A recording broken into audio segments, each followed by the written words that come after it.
Assalamualaikum Sobat Football United. Review kekalahan Manchester United 1-0 di St. James Park menghadapi tuan rumah Newcastle.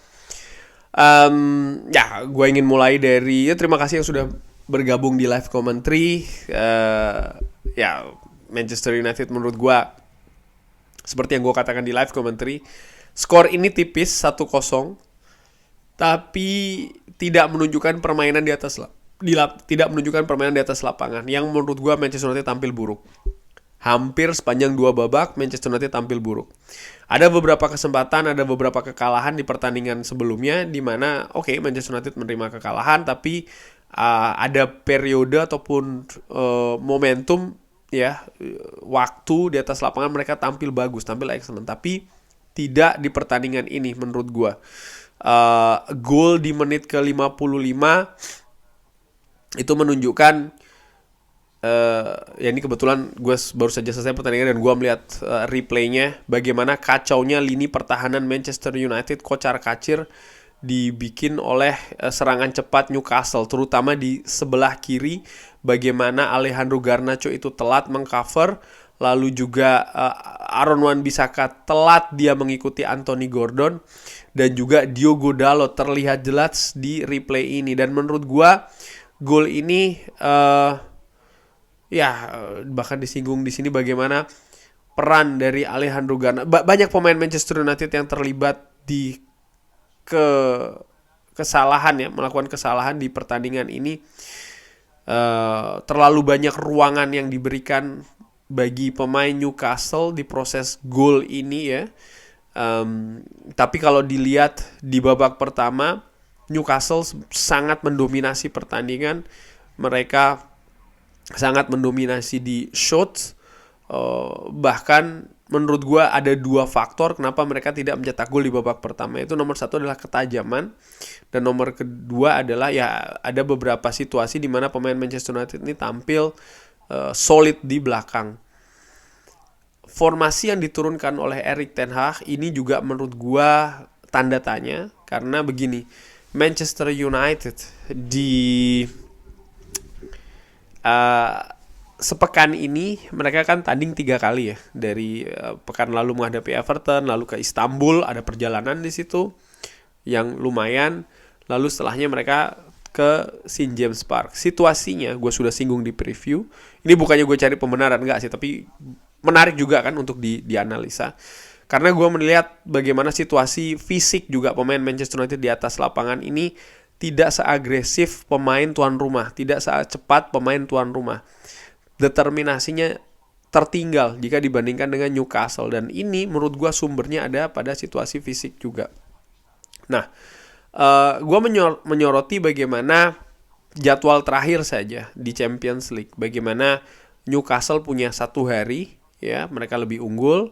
Lalu nomor 2 adalah jarak dari Paris, mereka bertanding menghadapi Paris Saint-Germain dari Paris, dan juga Manchester United dari Istanbul balik lagi ke Inggris, ke kota masing-masing. Ini kan jelas lebih dekat dari Paris ke Newcastle daripada dari Istanbul ke Manchester. Lalu yang terakhir, sebelum pertandingan di pagi hari, ternyata Manchester United tidak bisa memakai pesawat ke Newcastle, di mana ini akan memangkas jarak tempuh. Tapi karena ada situasi cuaca yang ekstrim di sana, akhirnya harus menggunakan jalan darat 3-4 jam, kabarnya demikian. Dan menurut gue ini jelas memberikan persiapan yang berbeda, situasi yang berbeda di atas lapangan, yang secara cerdik menurut gue Eddie Howe mengeksploitasi hal ini, kekurangan fisik bagi Manchester United, dengan melakukan high press yang nyaris konsisten sepanjang pertandingan. Jadi ketika Manchester United ingin build up dari bawah seperti biasa, pemain Newcastle 4 bahkan sampai 5 pemain ini melakukan pressing di sana,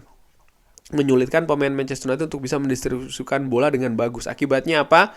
Banyak bola-bola direct, bola long ball yang mereka praktekkan ketika mereka ingin melakukan build up. Dan pemain belakang Newcastle pintar, mereka tidak ikut naik, mereka konsisten di di garis mereka mengawal pemain Manchester United, yang sangat mudah menurut gua mereka menangkan duel-duel tersebut. Dan ini merupakan salah satu problem terbesar di pertandingan tadi. Di samping ya agresivitas, determinasi, dan juga kecepatan dari pemain Newcastle. Dan tadi gue singgung soal masalah komposisi pemain, karena gue melihat bagaimana komposisi pemain Manchester United dari ketika menghadapi Everton, lalu menghadapi Galatasaray, dan sekarang ini tidak banyak berubah. Yes, ketika bertandang menghadapi Galatasaray tidak ada Marcus Rashford, tapi bagaimana pemain lain? Kurang lebih hampir sama.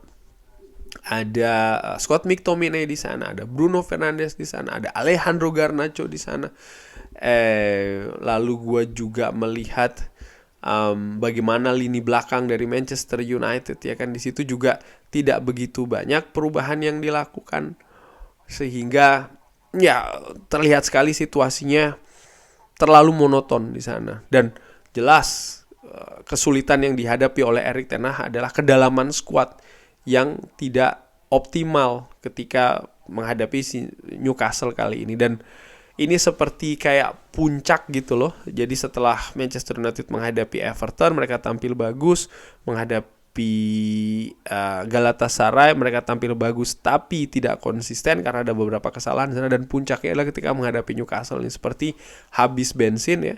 Dan ya mereka terdominasi betul oleh tuan rumah Newcastle yang seperti gue sebutkan di awal tadi, skor tipis ini tidak menunjukkan permainan di atas lapangan. Artinya perbedaan itu sangat besar di atas lapangan. Manchester United baru menemukan kembali momentumnya untuk mencetak gol itu di 5 menit terakhir sebelum waktu normal selesai. Artinya di menit ke-85 ke atas, di mana ada 2 momentum yang nyaris mereka bisa menyamakan situasi atau menyamakan kedudukan. Itu adalah nomor 1 dari skema corner yang baru pertama kali diraih di menit ke-80 oleh Manchester United ya. Sergio Reguilon shootingnya masih bisa disapu oleh Fabian Schär.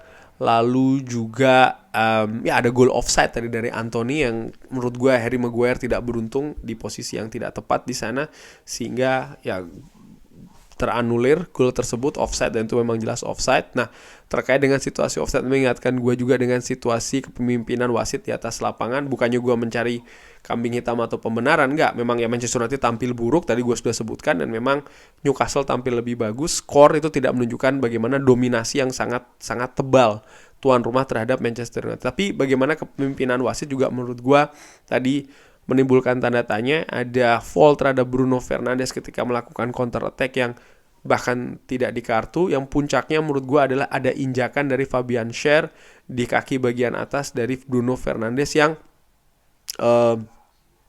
tidak diberikan pelanggaran bahkan kalau tidak salah kan. Dan menurut gue ini memberikan tanda tanya besar, karena ada banyak situasi di kesempatan yang lain, di pertandingan yang lain, kejadian seperti itu dihadiahi kartu, bahkan bisa sampai kartu merah gitu loh. Dan menurut gue bisa saja kalau seandainya di situ ada hukuman, maka situasinya bisa berubah. Dinamika pertandingan sepak bola tuh bisa berubah dengan sekejap, seperti yang di Copenhagen ya kan, dan lain-lain. Karena sering sekali hal-hal kecil itu bisa menentukan hasil pertandingan bahkan yang sangat vital itu tadi, dan seperti kartu merah dan juga penalti. But anyway, ini kekalahan yang gua nggak mau bilang diperhitungkan ya, tapi menurut gua lebih diperkirakan, karena Newcastle mereka tampil luar biasa di St. James Park di musim ini. Ya Arsenal takluk di sana, bahkan Paris Saint-Germain juga kalah telak di sana di St. James Park, sehingga ini seperti sudah diperkirakan ya kekalahan ini. Dan kalau melihat juga penampilan Manchester United yang masih belum bisa stabil, walaupun kekalahan 1-0 ini gua ulangi tidak menggambarkan permainan di atas lapangan yang ya memang Manchester United terdominasi lah oleh Newcastle.